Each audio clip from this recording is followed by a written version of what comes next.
Hostia. Creo que habían llamado la puerta. Si falta alguien.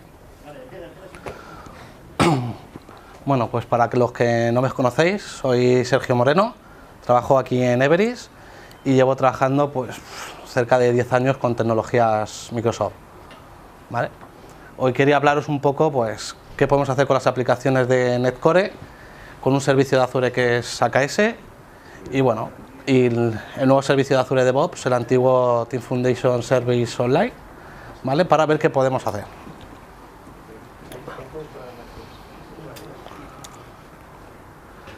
Este es el inicio de los contenidos, pues bueno, pues haremos un pequeño repaso de los conceptos, ¿vale? ¿Cuántos de vosotros habéis trabajado con AKS, Kubernetes, algún servicio parecido? Vale, bueno, pues entonces intentaré no profundizar excesivamente porque llevan bastante contenido cada parte, ¿vale? Pero vamos a ver conceptos básicos de qué podemos hacer con cada cosa. Vale. Pues lo primero, la parte de .NET Core. Esta es un cambio importante en la filosofía de Microsoft, de hacerse open source y sobre todo hacerse multiplataforma. Vale. Está un poco verde en algunos puntos, ¿vale? Podemos hacer muchas cosas, pero hay cosas importantes que tenemos que recordar que no podemos hacer. Pues no podemos hacer aplicaciones de escritorio. Todo lo que es la parte de interfaz gráfica está fuera. Para lo que nos interesa en el día de hoy, que es hacer APIs o aplicaciones web, funciona estupendamente. Si nos vamos a temas de plataforma Windows, pues hay algunos paquetitos de compatibilidad, pero hay algunas cosas que no se pueden hacer. ¿Vale? Acceso al registro de Windows, pues es propio de Windows. Acceso a la interfaz gráfica, redimensionado de imágenes y cosas de esas, pues es un poco verde. Pero bueno, por lo demás, para la parte web va de maravilla. Eso, la parte de .NET. Docker, aquí empieza un poco lo que es ya más metafísico. ¿Qué es Docker? ¿Vale? Docker es una manera de coger una aplicación y aislarla del mundo. Es como si cogiésemos una pequeña mini máquina virtual en la que solo se ejecutase nuestra aplicación. ¿Vale? ¿De aquí qué conceptos tenemos que tener? Pues que es una imagen, que básicamente es nuestra aplicación metida en lo que llaman un contenedor, que es unas capitas de servicios, ¿vale? Que es un registro, que es donde subimos esas imágenes, es como esas mini máquinas virtuales, y el contenedor. El contenedor es esa imagen ejecutándose en algún sitio. ¿Vale? Tres conceptos muy sencillos y muy simples, ¿vale? Si me oyesen los expertos de Docker, pues seguramente me matarían, pero para que nos hagamos a la idea de las cosas pequeñitas. ¿Qué es Kubernetes? ¿Vale? Pues como he dicho, cuando tenemos una imagen, podemos ejecutarla y tenemos un contenedor corriendo. En nuestra máquina local eso es muy sencillo. Cuando pasamos a tener 50 contenedores corriendo, es un problema. Porque hay que administrarlo, hay que balancearlo, hay que escalarlo. Entonces, para eso existen los gestores de imágenes, ¿vale? En este caso, hemos escogido Kubernetes. ¿Vale? Kubernetes, ¿qué ventajas tiene? Pues tiene autoescalado, tanto vertical como horizontal de las propias imágenes que está ejecutando, ¿vale? Tiene balanceo, ¿vale? Veremos cómo es capaz con un Nginx, por ejemplo, balancear entre aplicaciones, ¿vale? En un mismo clúster. ¿Y qué tenemos que saber? Pues, ¿qué es un clúster? Un clúster de Kubernetes es todo un conjunto de nodos de lo que compone Kubernetes. ¿Vale? ¿Qué son los nodos? Los nodos son pues, máquinas virtuales que están ejecutando el software de Kubernetes y tenemos dos tipos de nodos, maestros y esclavos.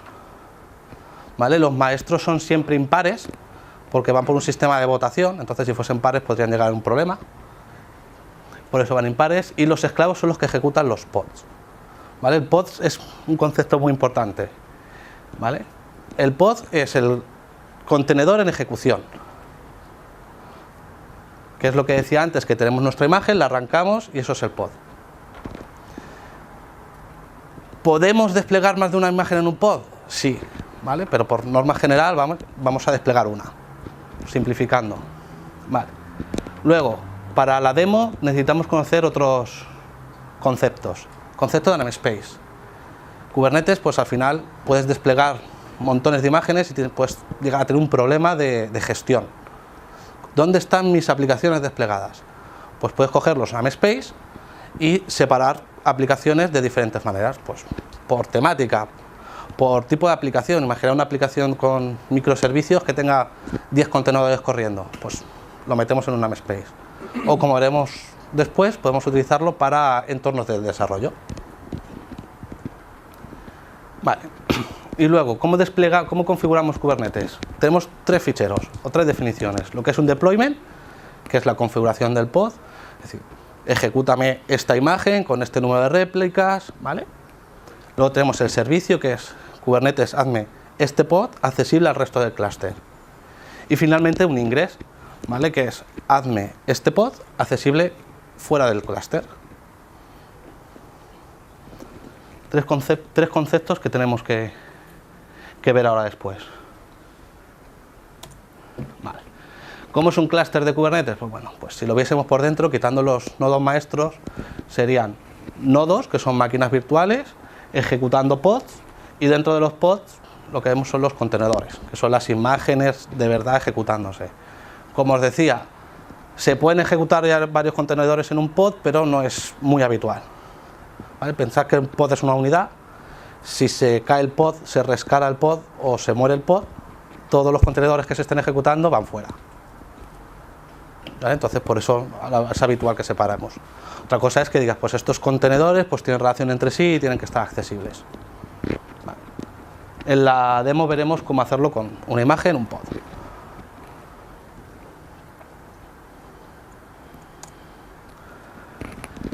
Y luego pues AKS. AKS no es más que un servicio PaaS que nos ofrece Azure. Vale. Podemos coger Kubernetes, instalarlo en nuestras máquinas virtuales, pero Azure nos da este servicio ya preconfigurado. En el portal, vamos, crear clúster de Kubernetes y te lo da. Vale. ¿Qué ventajas tiene hacerlo así? Pues que no tienes que estar administrando el clúster, te lo hace Azure. No tienes que pagar por los nodos maestros, te los da Azure. Solo pagas por las máquinas virtuales de los nodos esclavos. Vale. Entonces, pues, es interesante. Cuando llegas a un cliente que tiene Azure, pues si quiere montar Kubernetes, el consejo es irte a AKS, porque es súper sencillo de crear y barato dentro de lo que cabe. A veremos que tienen muchas cosas de las que poner ahí. Vale. Bueno, pues ¿qué es Azure DevOps? Azure DevOps es una plataforma de DevOps de Microsoft. ¿Vale? Es antiguo Team Foundation Services Online. ¿Vale? Básicamente es un Jenkins en cloud con tecnología.net. ¿Vale? ¿Conocéis Jenkins o algún servicio parecido? TeamCity o demás. Esto nos permite pues, acceder a distintos tipos de repositorios, nos permite hacer pipes de compilación, pipes de despliegue. ¿Vale? Ahora veremos un ejemplo de toda esta parte. Y nada, pues no quiero entreteneros mucho con los conceptos. ¿Alguna duda de los conceptos? ¿Algo que queráis preguntar antes de ponernos? ¿Manos a la obra? No. Vale. Pues con vuestro permiso.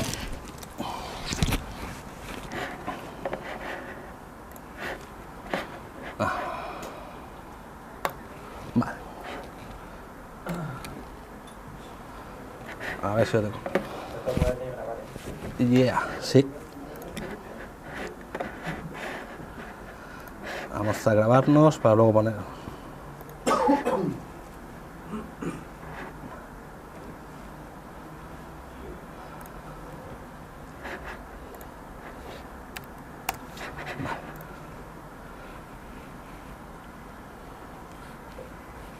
Vale, lo primero que voy a enseñar es un clúster de Kubernetes, ¿vale? Que ya está corriendo en Azure, ¿vale? Pues tenemos un comandito que nos levanta un panel de control. ¿Vale? Desde este panel de control pues podemos ver qué es lo que hay levantado en el clúster. ¿Vale? Como decía, podemos organizar por diferentes namespace en función de la temática que queremos darle. En este caso he creado un namespace para el meetup, ¿vale? Y vamos a desplegar aquí nuestra aplicación. Este es un clúster de AKS en el que hemos configurado un ingress para que nos haga de balanceador de carga, para que los enlaces externos nos traduzca a enlaces internos, y le hemos configurado para que nos obtenga los certificados SSL de Let's Encrypt automáticamente. De tal manera que aplicación que despleguemos la llevaremos por SSL por defecto. Ya no nos tenemos que preocupar de obtener un certificado ni nada. Azure DevOps. No es más que... espérate, que hacemos trampa. ¿Vale? Tenemos pues tenemos proyectos, tenemos los diferentes repositorios que pueden ser parte de un proyecto, ¿vale? Pipelines y demás. Entonces, en este caso,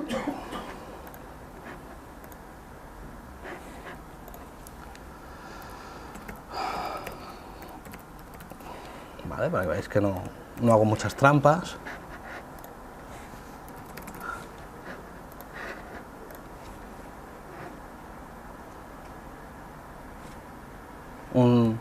Un repo de Git vacío.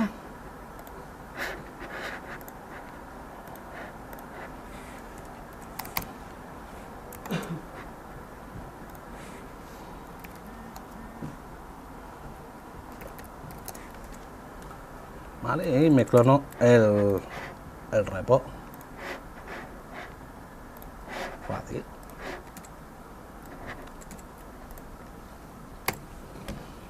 Bueno, ¿conocéis Git todos? A lo mejor no. Vale, pues fijaos, ya tenemos aquí nuestro repo de Git clonado, totalmente vacío y sin mucha historia. Partiendo de esto, vamos a añadirle un proyecto de Visual Studio con un API por defecto.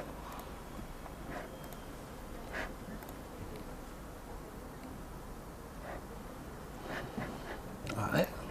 Una aplicación web con ASP.NET Core.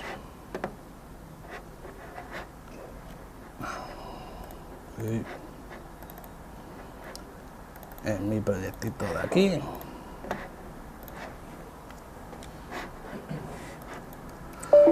Ahí va.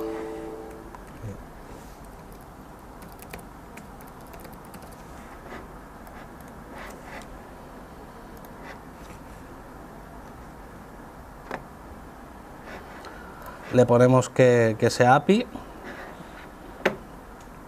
¿vale? Y ya lo que queramos sin marcar HTTPS o no. Ahora veremos que esto tiene ciertas implicaciones que quitaremos. Esto para local viene muy bien, pero cuando vayamos a producción...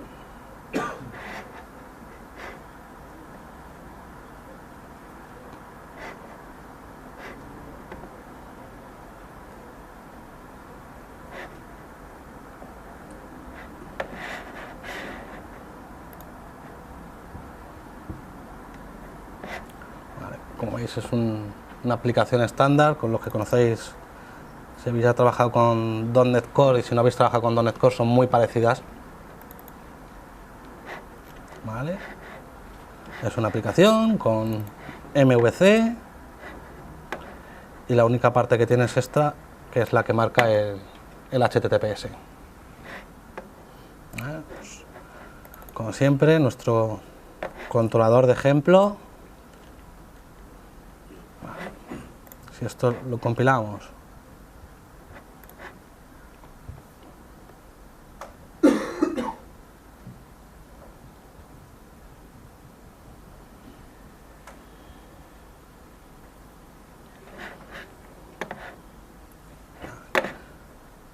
y le hacemos al play,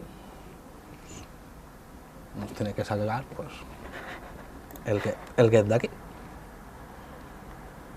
Mientras arranca,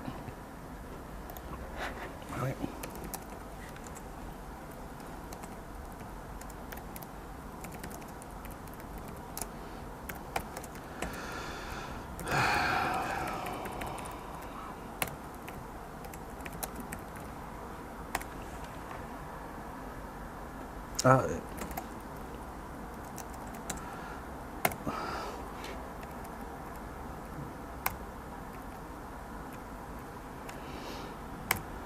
Ahora sí.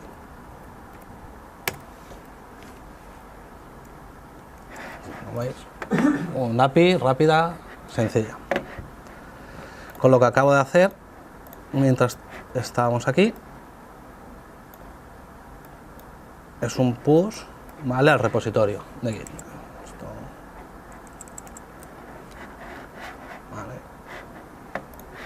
Si aquí le refrescamos, veis, ya está nuestra solución y nuestro proyectito, ¿vale? Entonces el proyecto subido. Como hemos metido el Git ignore de primeras, pues por suerte no nos ha subido todo el bin, ni el object, ni ficheros raros. Vale. Pues ya tenemos un proyecto. Con esto empezaríamos a trabajar, empezaríamos a tirar controles, a meterle las librerías que queramos, a hacer base de datos, lo que... Proyecto. ¿Qué nos interesa en este caso? Hacer una pipeline de compilación. Bueno, pues compilamos, ¿vale? Tenemos dos tipos de pipe, digamos, compilaciones y releases. Ahora entraremos en detalles. Pues bueno, pues vamos a compilar. Las pipes de Azure DevOps tienen dos sistemas, ¿vale? Tienen un sistema por configuración en el código, o podemos ir al editor visual. En este caso, vamos a tirar del editor visual, que es más sencillo. Repositorio de Git. Pues aquí nos saldrían todos los que tenemos, o podemos conectar nuestra cuenta de GitHub, podemos incluso tirar de algún subversion viejo que tengamos, ¿vale? Y al final, pues uno externo.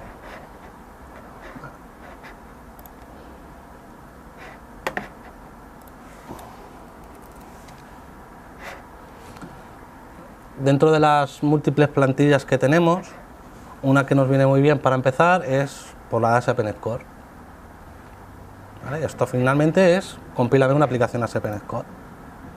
Si le damos a aplicar, veremos los pasos básicos que tendríamos: un restore de los paquetes, compilación, test, si tuviésemos test, publicación de un publish como si fuese botón derecho publish, y subir los artefactos, ¿vale? En este caso, esta parte la voy a quitar. ¿Vale? Solo quiero la compilación.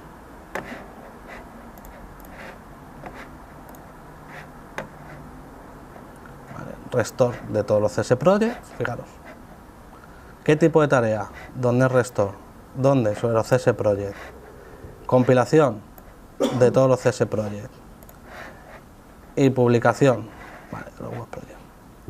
Y finalmente, si lo queremos zipear. Vamos a tunear esta pipe un poco, ¿vale?, para hacerlo más fina. Vale.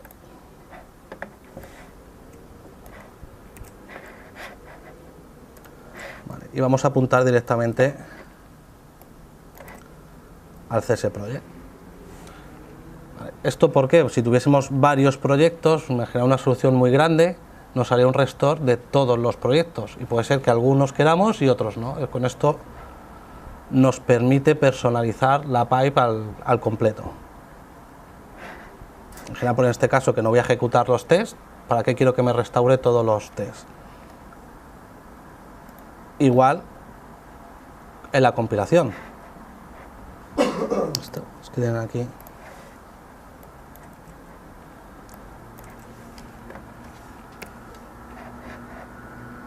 Me deja el punto también. Y finalmente en el publish. ¿Vale? Voy a quitarle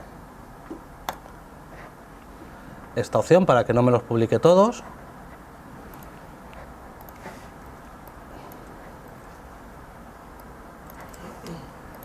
Y voy a ir a uno en concreto.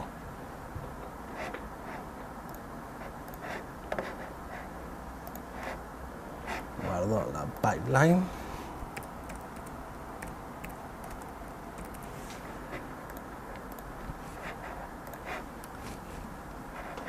Y si todo ha ido bien, pues puedo decirle que me la encole. Cosas a tener en cuenta. Dentro de la pipeline, ¿dónde se ejecutan las compilaciones? Por suerte, Azure DevOps nos da diferentes tipos de servicios donde compilar. Podemos compilar en en Windows, en Linux, ¿vale? Incluso en Mac. ¿Por qué he escogido Linux cuando hacemos la parte de .NET Core? Porque ahora cuando veamos la parte de Docker, cuando hagamos la generación de las imágenes, va bastante mejor en Linux que en Windows.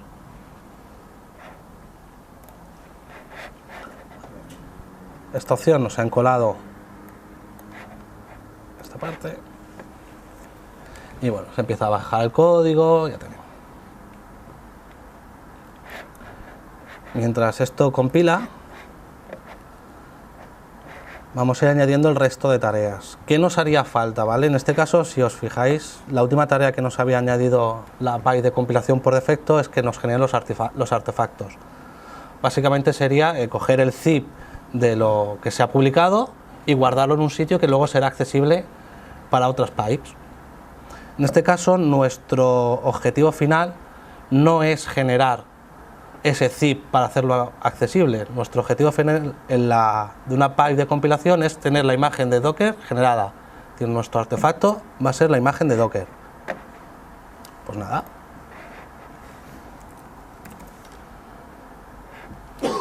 Tenemos aquí tareitas de Docker. Pues vamos a añadir dos. Y nos quitamos esta parte.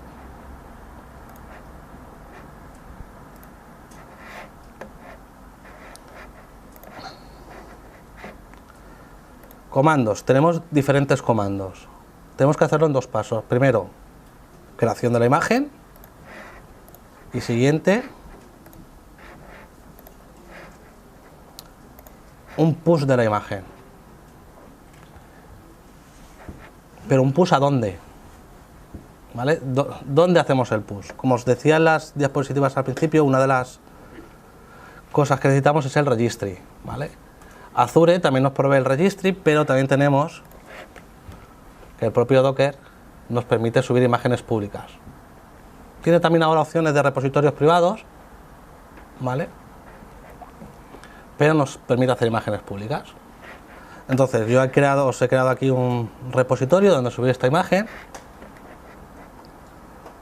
y con un Docker push a este sitio me subiré la imagen. Pues bueno, pues vamos a configurar. No, este no. Perdón. Bueno, para eso, si os fijáis aquí en una de las opciones es el Container Registry, que tenemos la opción de seleccionar uno de Azure, ¿vale? O seleccionar uno general. Si seleccionamos uno general, lo que nos va a pedir es una conexión, ¿vale? En Azure DevOps podemos añadir muchos servicios, ¿vale? A través de conexiones, ¿vale? Sí. Con solo configurar esto ya tenemos una conexión nueva. En este caso, yo ya me he dejado configurada la mía para subir a ese Docker Hub la imagen, ¿vale? Configurar, registry, comandos. ¿Qué nos pide para configurar? El Dockerfile. El Dockerfile, la definición de cómo se genera esa imagen. No está, no lo tenemos. Pues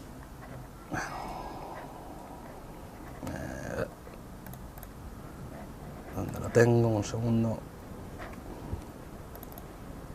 Vale, pues Dockerfile aquí. Solo tenemos que dejar un fichero Dockerfile. ¿Qué tiene ese Dockerfile? En este caso va a ser muy sencillito. Nos va a pedir la imagen base de la que vamos a partir.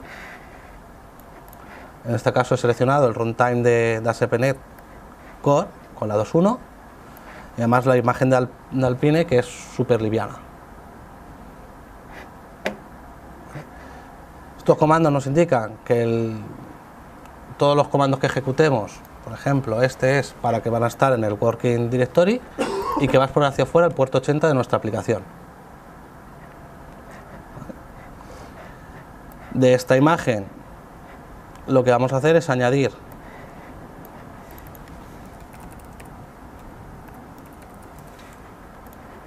todos los ficheros que vamos a tener en la carpeta publishvalencia.net en /app y vamos a ejecutar el comando de valencia.net DLL. Para los que no los conozcáis, si yo esto lo compilo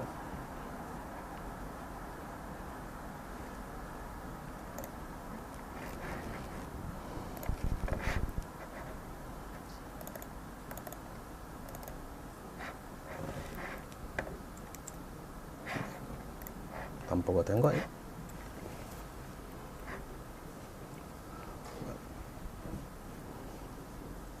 Esto lo que me genera son unas DLLs, ¿vale? Que para ejecutarlo igual.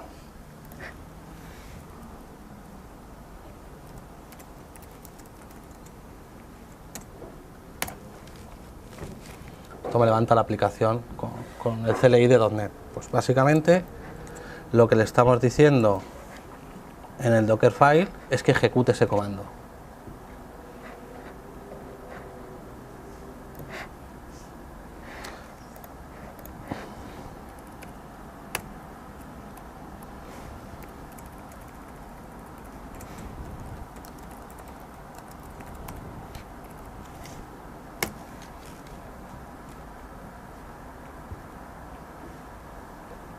Vale, para arriba. Muy importante. ¿Dónde hemos dejado el Dockerfile? En el root.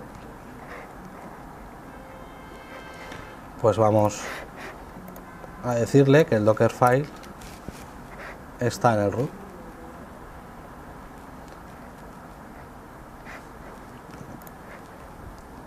Le añadimos un tag extra para que nos ponga el látex, ¿vale? Son como anotaciones dentro de la imagen para poder encontrarla luego dentro de los registros. Y aquí el nombre de la imagen. ¿Qué ocurre? Que este nombre de la imagen a mí no me gusta. Yo prefiero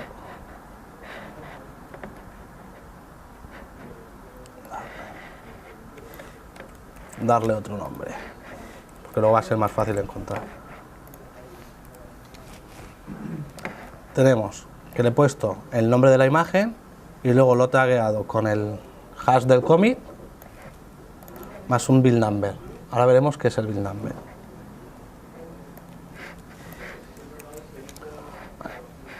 Esta parte nos va a compilar la imagen y esta parte sería el push. Pues para hacer el push lo mismo, vamos configurando el registry, comando, y si vamos dentro del push, aquí nos va a decir qué nombre de la imagen vamos a hacerle.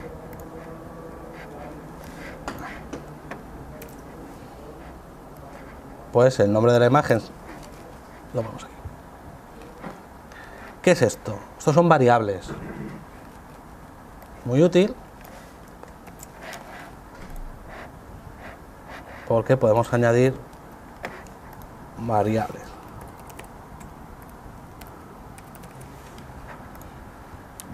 Pero este no es el nombre de la imagen. La imagen es este. ¿Vale? De esta manera luego podríamos exportar estas pipes de configuración, importarlas, clonarlas y cambiando solo parámetros nos servirían para otras.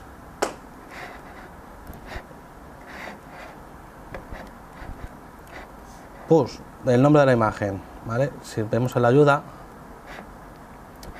esto que había un sitio que te decía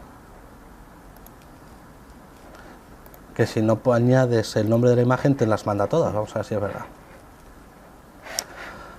Bueno, pues guardamos y si todo ha ido bien,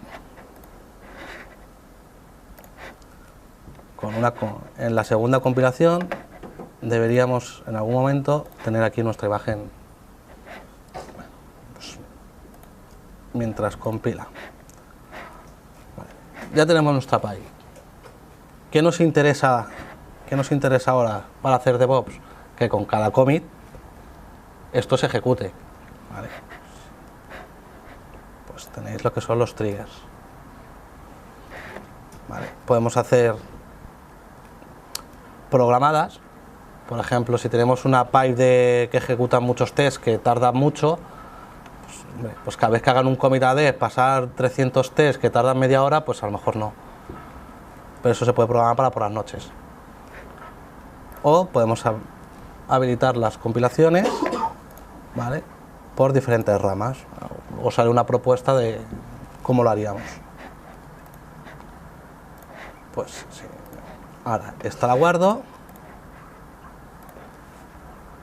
Este es el anterior, que es la 1, esta es la 2, tiene que tardar un poquito más. En la que podemos ir viendo todos los pasos.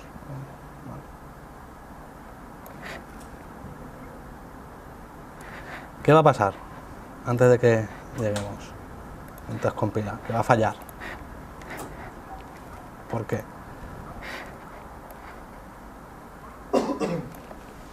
Por esto.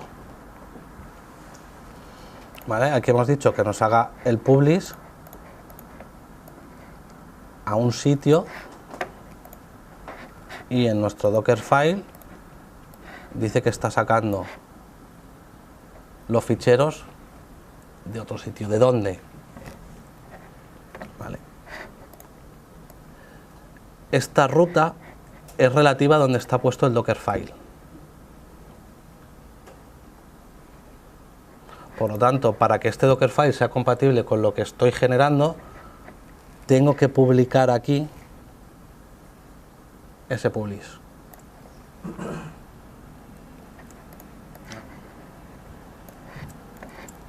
Vale. Es decir, me interesaría que fuese aquí. Pero claro, esta variable no me vale. Si nos vamos a las variables, tenemos un link de Microsoft que están todas las variables que podíamos querer. ¿Vale? A mí me interesa tener la del código. Si os fijáis, esta variable se ve, la de build source directory nos va a decir la ruta en el agente de donde se está descargando el código. Entonces te puedes venir a tu tarea y decir, pues en vez de en este directorio especial que tienes, mándamelo al build source directory /public valencia.net. Le quitamos el zip y le quitamos que nos añade el publish para. ¿Vale?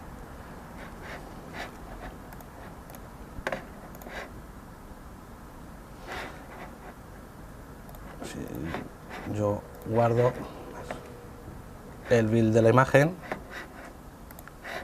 como os he comentado, ¿vale?, nos va a dar un error y nos está diciendo que esto que no le cuadra.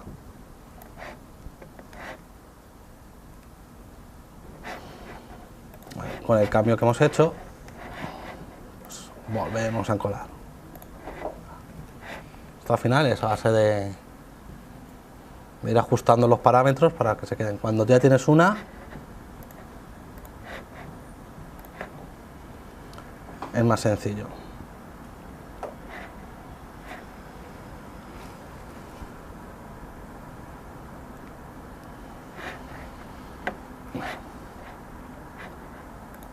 Tenemos nuestro trigger configurado, nuestra stack. Vamos a ver si compilamos y sacamos la imagen.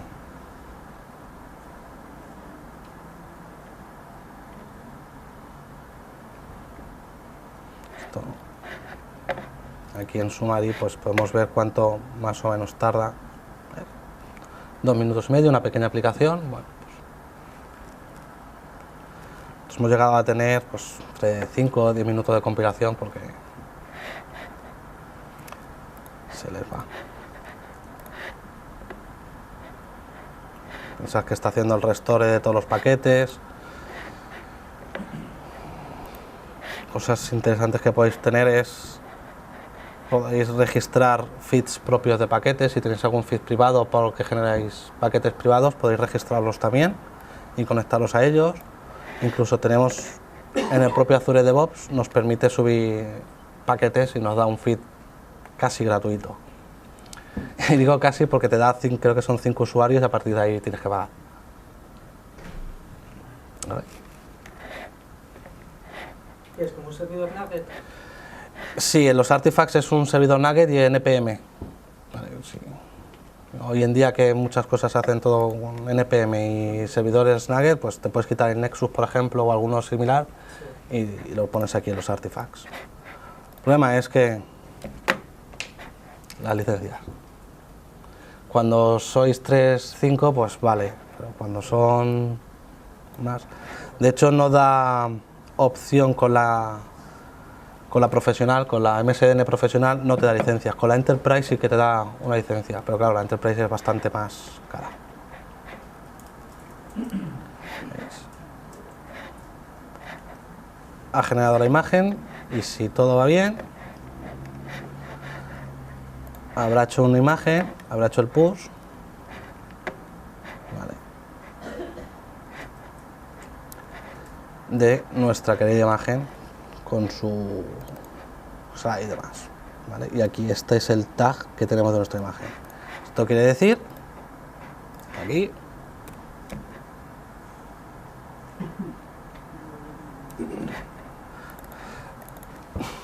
tenemos ya 2 imágenes corriendo de Kubernetes, ¿vale? Bueno, corriendo no, tenemos en el repositorio tenemos 2 imágenes. En verdad es una que está tagueada 2 veces, una con el identificador raro que habíamos visto, que es el hash del commit, más el build number. El build number en este caso está configurado como la fecha y el número de compilación del día. Esto es muy útil pues, para saber pues, cuándo se ha compilado y cuál es la compilación, ¿vale? Bueno, pues tenemos una imagen y tenemos un repositorio con la imagen. Si hiciésemos un commit a cualquier parte,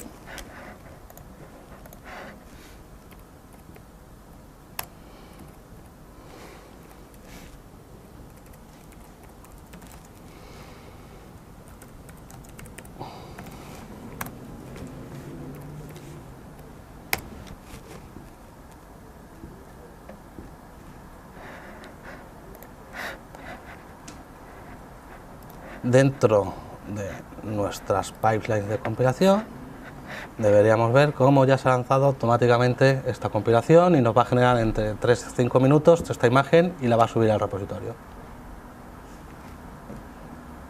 Ya tenemos compilado automáticamente todas nuestras aplicaciones. Ya es cuestión de ir añadiendo más pasos, menos pasos, si añadimos test, si hacemos una pipe, si hacemos 2, si hacemos 3, ¿vale? Dependiendo de lo que queramos hacer. Bueno, pues mientras va esto, ¿qué es lo siguiente? Pues desplegar nuestra imagen en el clúster. Como os he dicho, ya tenemos un clúster de Kubernetes configurado.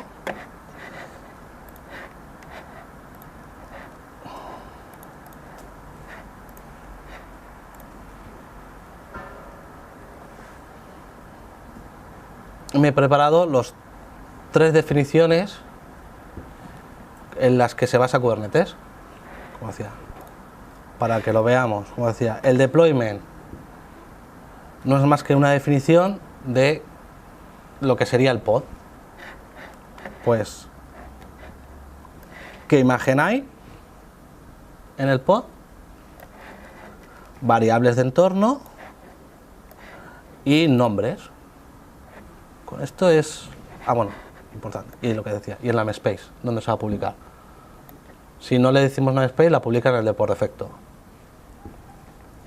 Esto tiene muchísimas configuraciones, muchísimas cosas que se le pueden poner. Se pueden montar volúmenes, por ejemplo, le puedes montar volúmenes de Azure Files, le puedes montar lo que se llaman secretos, que son ficheros de configuración que no deben estar en ningún sitio, nada más que los configuras en Kubernetes y se los montas, ¿vale?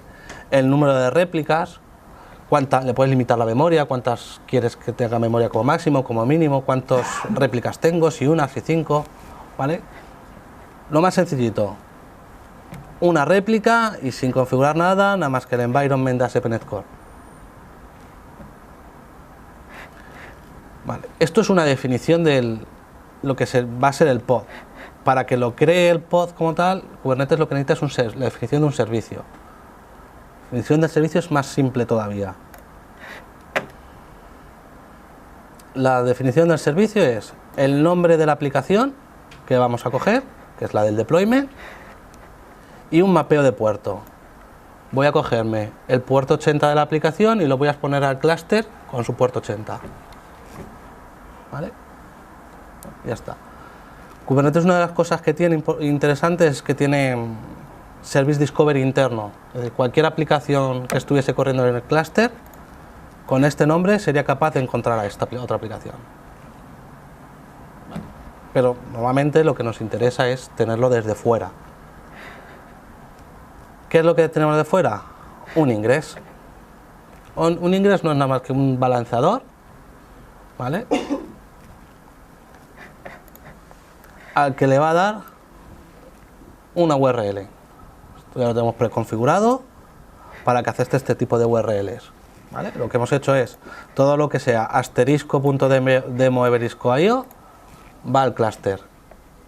Y este ingress se encarga de balancear estos subdominios al servicio correspondiente en el puerto del servicio.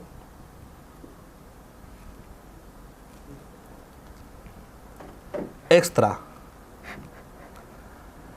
Kubernetes se puede extender, ¿vale? Y en este caso hemos instalado una extensión que es el de TLS ACME, que es para que nos levante los certificados SSL. Entonces, esta aplicación, cuando se arranque, va a ir a Let's Encrypt y nos va a coger un certificado SSL para este dominio.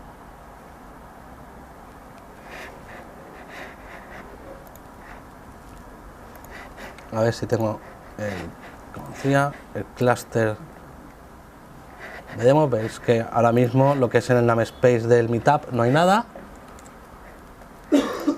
Y otra vez tampoco sé.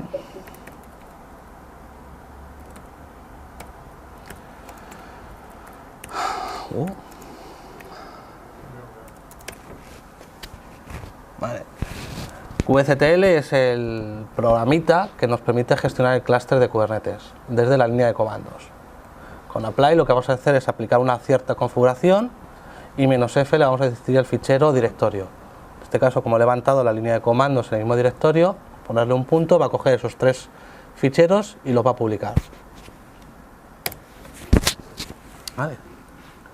Ahí va, ahí.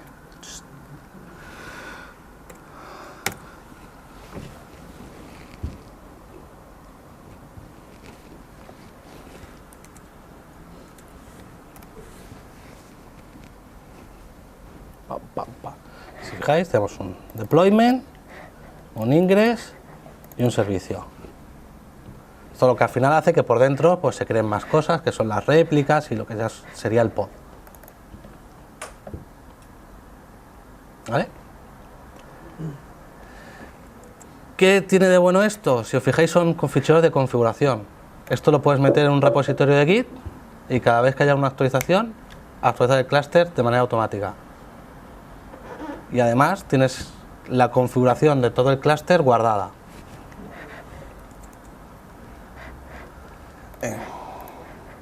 Si todo fuera bien, esta URL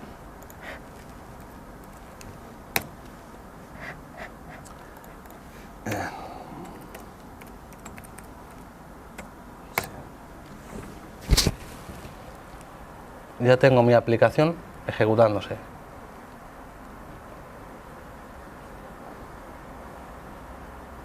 Tardado 10 segundos en levantarme la URL y el servicio. Pero bueno, esto, como hemos visto, es fácil. ¿Qué es lo difícil? Ahora conseguir que se actualice.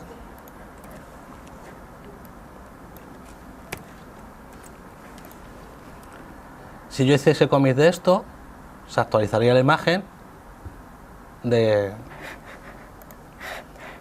tengo aquí. Pero claro, Kubernetes no se entera, hay que decirle que tenemos que actualizar. Entonces, tenemos que irnos en las builds, ¿vale? Aquí tenemos ya terminada el trigger add to build que la ha generado. ¿Y qué necesitamos? Hacer una release, ¿vale? Son dos tipos de pipes, una es la compilación y otra es la de release. Bueno, pues hacemos una release.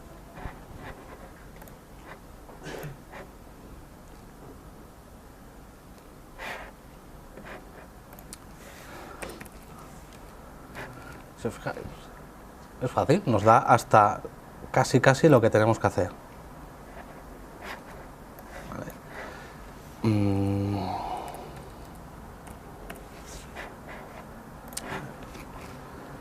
¿Qué se basa en las pipelines de release? Las pipelines de release se basan en linkar los artefactos, o mejor dicho, las compilaciones correctas. Pues bueno,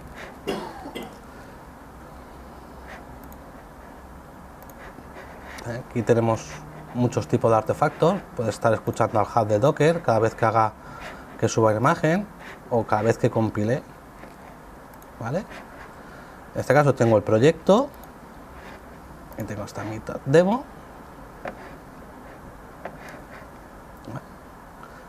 Y si yo linko esto, cada vez que haya una compilación, habilitamos el trigger, cada vez que haya una compilación se me va a ejecutar estas tareas sobre este entorno. ¿Qué tareas? Habéis visto que he hecho un kubectl apply para aplicar las definiciones, ¿vale? Pues con lo mismo. Con Kubernetes, con el kubectl, le voy a decir un comando para que me actualice esa definición que hemos puesto aquí en el deployment. Si os fijáis, he puesto latex, nunca hagáis la última versión porque nunca sabréis lo que tenéis. Porque si saco una nueva release, pues será lo que está en latex. Intentad fijar la versión. ¿Qué me interesa? Que me ponga este código de aquí. Bueno, está, vamos a cerrar. Vale. Pues lo primero que tenemos que decirle es sobre el clúster. Como decía, tenemos muchas conexiones que podemos crear en Azure DevOps. Una de ellas son las conexiones contra Kubernetes, ¿vale? Tienes servicios o puedes bajar de un ficherito de Kubernetes y incrustarlo aquí y funcionar. En este caso yo ya me lo he descargado y lo tengo aquí puesto. Namespace. Vale. Y ahora el comando, ¿vale? Esto es una de las partes más complicadas, por eso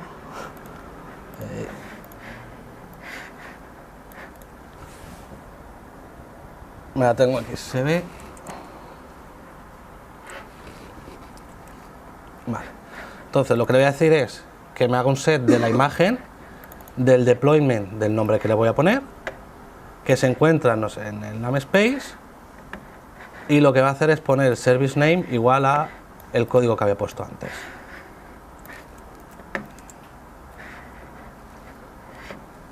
Pues commands. Yo quiero set y sus argumentos.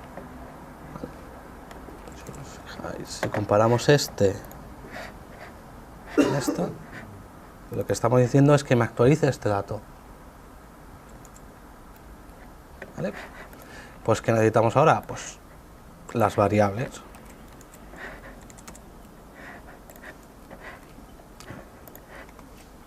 Deploy name en el namespace,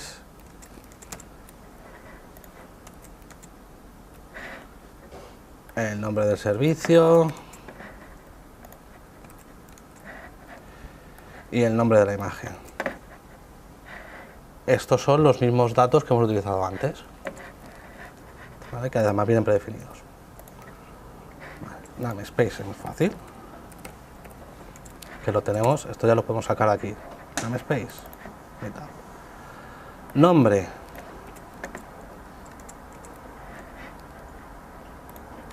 Valencia.net, nombre del servicio, Valencia.net, nombre de la imagen, esta la tenemos aquí, esta.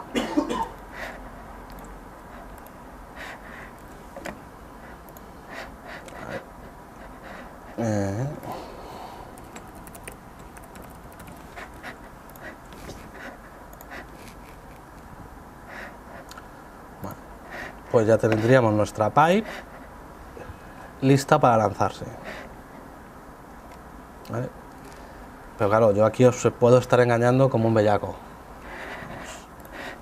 Vamos a ver. Desde el panel, ¿vale? Sí, como decía, tiene muchas maneras de configurarse, pero aquí tenemos el nombre de la imagen. Si yo lanzo esta build, esta parte se me debería actualizar. Pues vamos a intentarlo.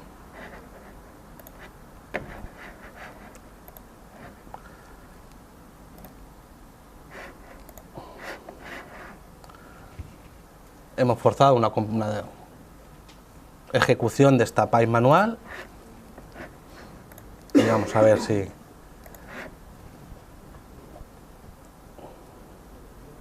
de verdad hace el deploy. Esto, como todo, pues tenemos nuestros logs. Aquí podemos ver el comando del kubectl-set.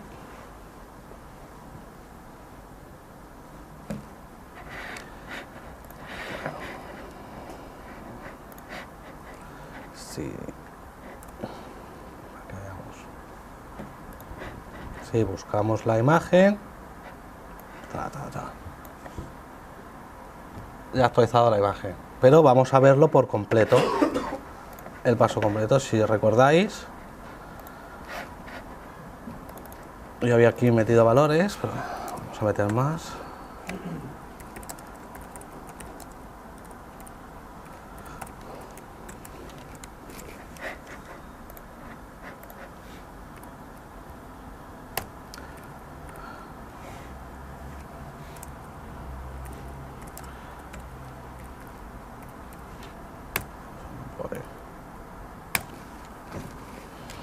Y esto tiene que encadenarnos todas nuestras compilaciones.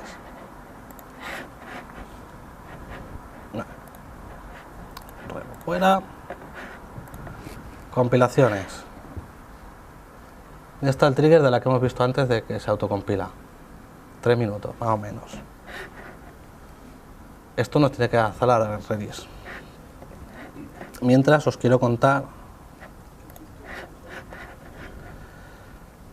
qué es lo que hacemos nosotros con todo esto. Nosotros solemos utilizar Git Flow, ¿vale? Para hacer todos los comandos. Ahora, para los que no conozcáis Git Flow, os comento un poco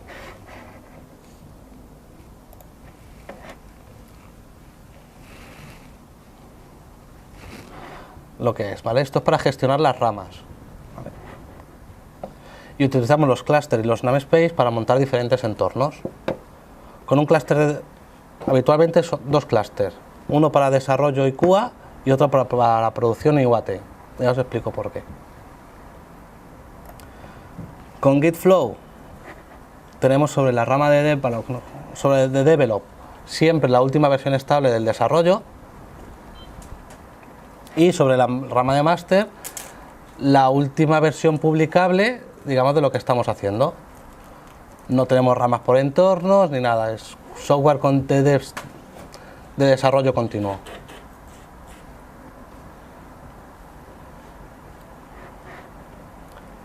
¿Y esto nos vale para qué? Para enlazar con esto. Si nosotros tenemos esa gestión de ramas, podemos enlazar la compilación continua, ¿vale?, con el entorno de desarrollo. Entonces los desarrolladores de front y back siempre tendrán la versión disponible de su correspondiente compañero publicada para conectarse a ella en el namespace de development del clúster de desarrollo. Cuando se lo queremos pasar al equipo de testing, de forma manual se publica la imagen en el namespace de QA.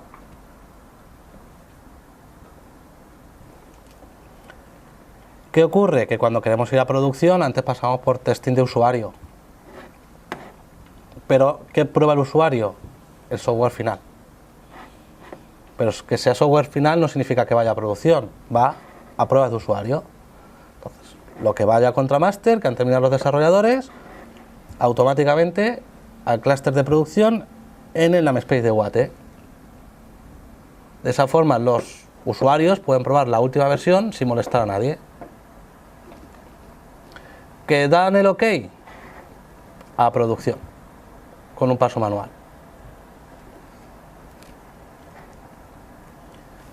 Esto también se puede hacer con web apps, con aplicaciones web, con cualquier otra cosa, que puede ser algo así. Enlazas las pipes de compilación, las pasas a las web apps de desarrollo, que pasan a las de QA, ¿vale? Para Kubernetes, esta parte nos va muy bien. Normalmente lo que es el clúster de desarrollo es un clúster menos potente y el clúster de producción son clústeres más potentes. Al final eso quiere decir que las máquinas virtuales, que son los nodos, son más grandes o más pequeñas. Así también aprovechamos recursos. Normalmente los entornos de desarrollo, QA o incluso el de UAT no dan todo lo que no se usan enteros. Entonces compartimos entornos y podemos aprovechar más las máquinas que tenemos por debajo. Vale. Trigger con autodeploy. Esto ha terminado. Release. Mira, tenemos la release hecha. Ah, perdón. Como he compartido lo que decía. Builds. Está compilado.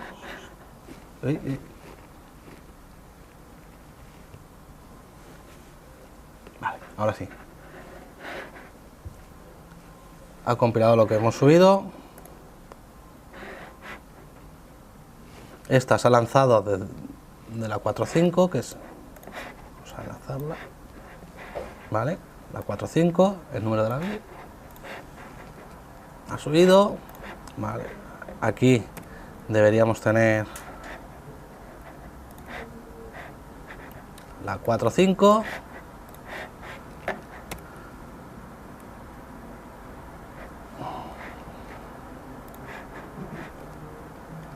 Aquí en la imagen la 4.5 y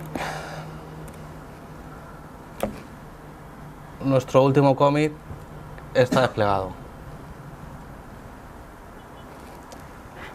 Pues hemos visto un proceso completo de cómo crear un API, cómo subir la Git, cómo configurar las pipes y cómo conectarla con un clúster. Y cómo en cuestión de minutos podemos tener desplegado todo para que pasarlo a pruebas. Pues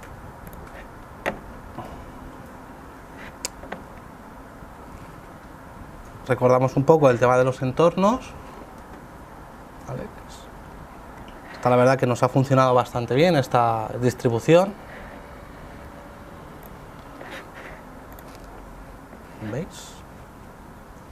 Sí. Con la web app se puede hacer igual, incluso al final con entornos de IS se podrían llegar a conectar. Y pues, nada más. ¿Alguna duda que tengáis? Pues que diga que no. Yo tengo muchas. Pues, ¿Dónde vive físicamente el clúster de Kubernetes? el clúster de Kubernetes es un servicio PaaS de Azure. que está en los servidores de los data centers de Azure. Es como un servicio Es un servicio en cloud. Este en concreto, AKS, es un servicio de Kubernetes, pero que te lo da Azure en sus servidores. Tú puedes montarte Kubernetes en tus máquinas virtuales, si tienes un CPD, pero tienes que actualizarlo, tienes que gestionarlo, tienes que escalarlo, y tú te lo guisas, tú te lo comes. Con este servicio lo puedes escalar hasta casi el infinito de manera automática. ¿Que necesito una máquina virtual? Vas al portal de Azure, nueva máquina virtual, sí. Dependiendo el número de máquinas que le pongas, pues más vas a pagar. Yo lo entiendo, pero la configuración, la herramienta era en tu localhost de gestión de... No. de Kubernetes. El dashboard, Sí. vale. El dashboard. Como eso no entiendo. Vale, Azure tiene una línea de comandos que es el AZCLI, Sí. ¿vale? Dentro del AZCLI hay una opción que es para gestionar los servicios de Kubernetes, ¿vale? Eso lo que te hace es te levanta un túnel en tu localhost hasta el servicio de AKS, ¿vale? Para que lo veáis, lo tengo corriendo aquí, ¿vale? Esto es lo que es un túnel SSH hacia el servicio, porque al servicio no se puede conectar. Al panel de control ese no se puede, desde AKS no se puede conectar directamente. ¿El panel de control es tuyo o es algo que...? Es algo público, es algo open source que va dentro de Kubernetes.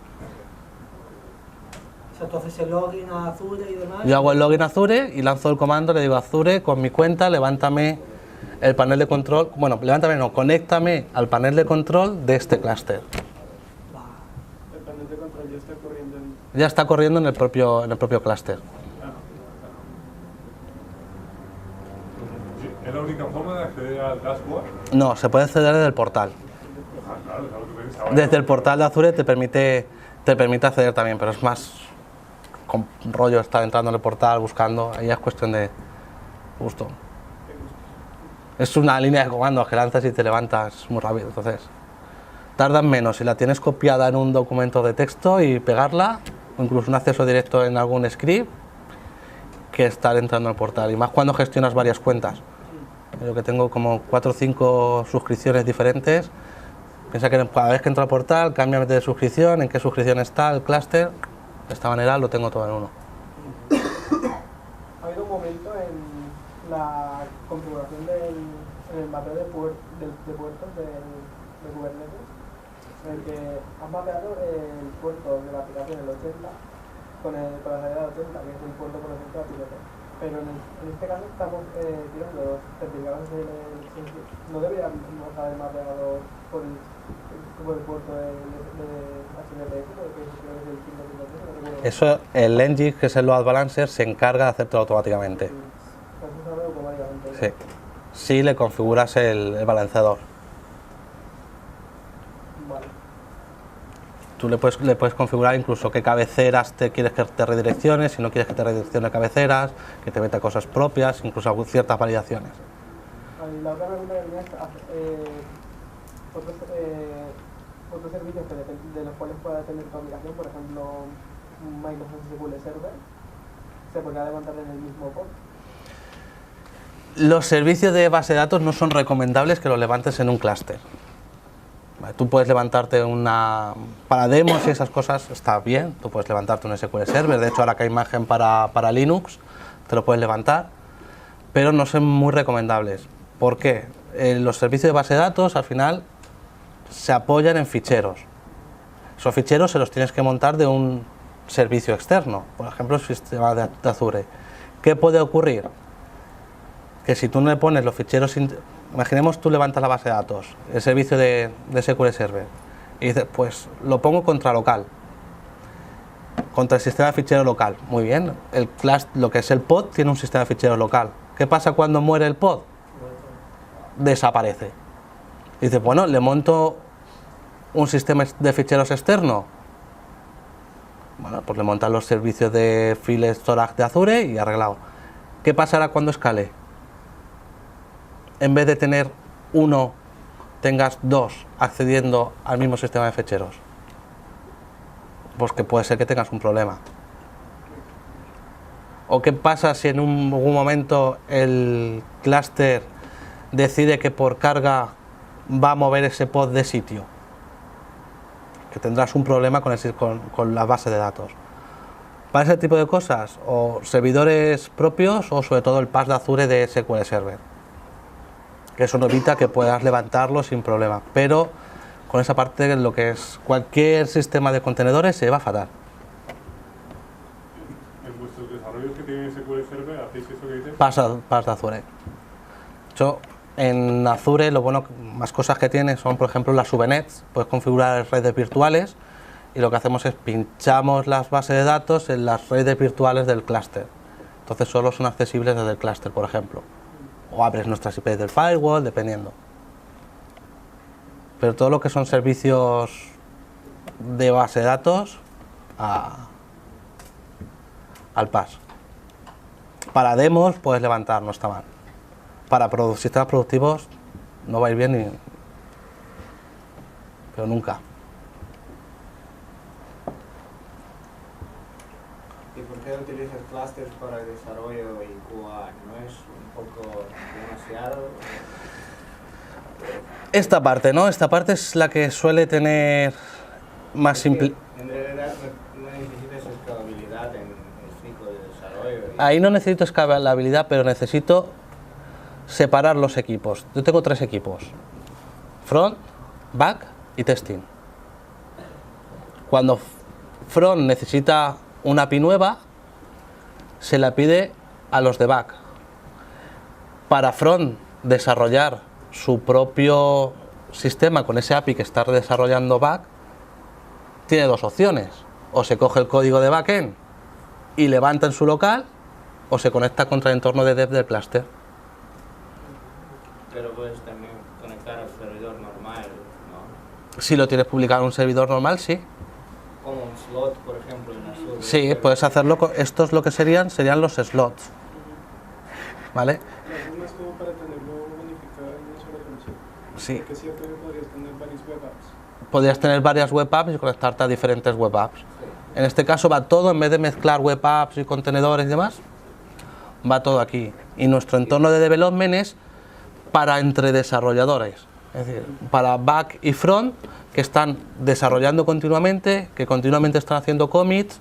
Oye, arréglame vale, ya te he creado el API pero está vacía, ahora te pongo un poco de lógica. De esa manera, los desarrolladores tienen una manera de comunicarse sin tener que descargarse todo el entorno. Pues cada rama tiene su propio clúster o qué? ¿El qué? Cada rama. No.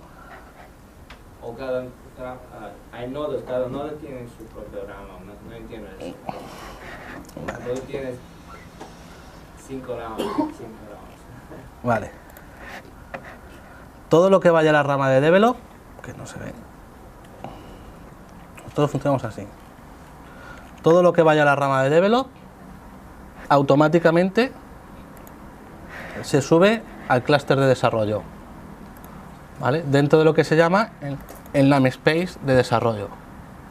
Entonces, los desarrolladores de front y back es la manera que tienen de compartir los servicios. Para que, por ejemplo, chicos que trabajan con front, que trabajan con Angular y no saben de .NET, no tengan que coger Visual Studio, descargarte la resolución y darle a play en local. Pero si tú tienes múltiples ramas en desarrollo, por ejemplo, y tienes múltiples proyectos. Si tengo múltiples ramas en desarrollo, hasta que eso, como decía Bagit Flow, las features no se publican. Las features es cada uno en su equipo. Develop es lo que se publica. Como estable para desarrollo. Es como estable para desarrollo. Cuando ya es lo suficientemente estable que van a pasar a los equipos de testing, se lo pasan a otro namespace.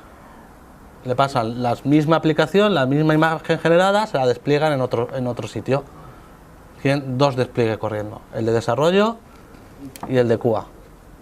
¿Y lo haces por panel de control de Kubernetes o hay que hacer un pipeline separado? Vale. Eso lo podemos ver. Eso aquí dentro de las... Vemos. No. En la release,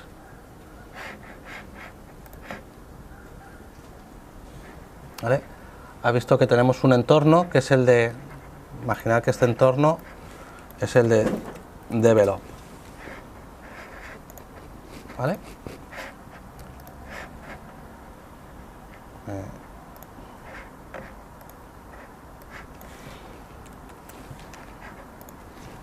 Y aquí tengo el entorno de QA. Yo lo que le voy a decir que me lo haga de forma manual. ¿Dónde estabas? Aquí. Esto.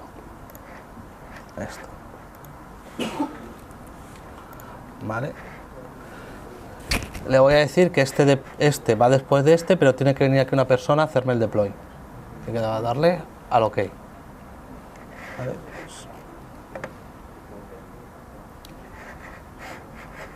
Entonces, como se queda, es de esta forma, ¿vale? Y esta sería, ¿vale?, la que parte de dev,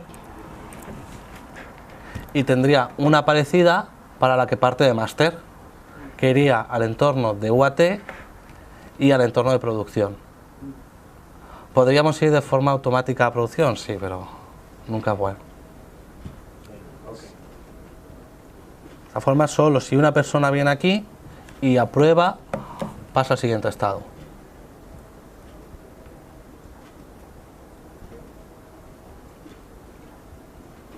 No usáis, por lo que veo, nada de despliegues de Blue Green ni Canary ni cosas así.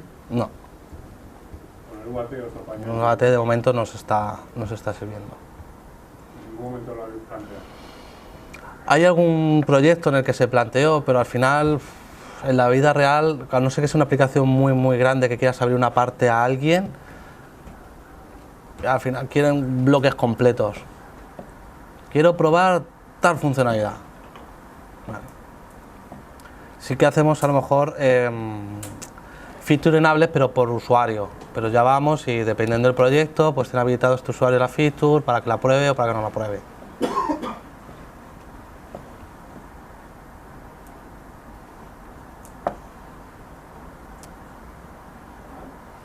¿Una pregunta más? ¿Algo que pueda ayudar?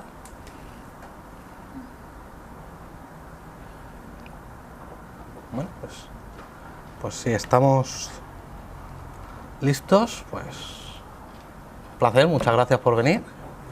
Espero veros pronto.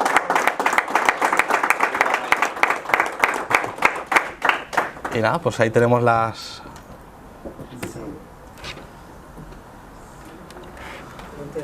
cervecitas. Nada, indicaros que lo hemos grabado la sesión y hemos grabado la pantalla y todo. Unificaremos el vídeo y lo compartiremos. Porque queremos editarlo, ¿vale? O sea, que paciencia, pero eso, que la idea es subirlo para que todos podáis volver a verlo detenidamente, dando el pause, volviendo atrás, ¿sabes? Está muy bien. Sí, porque así de memoria igual no lo sé.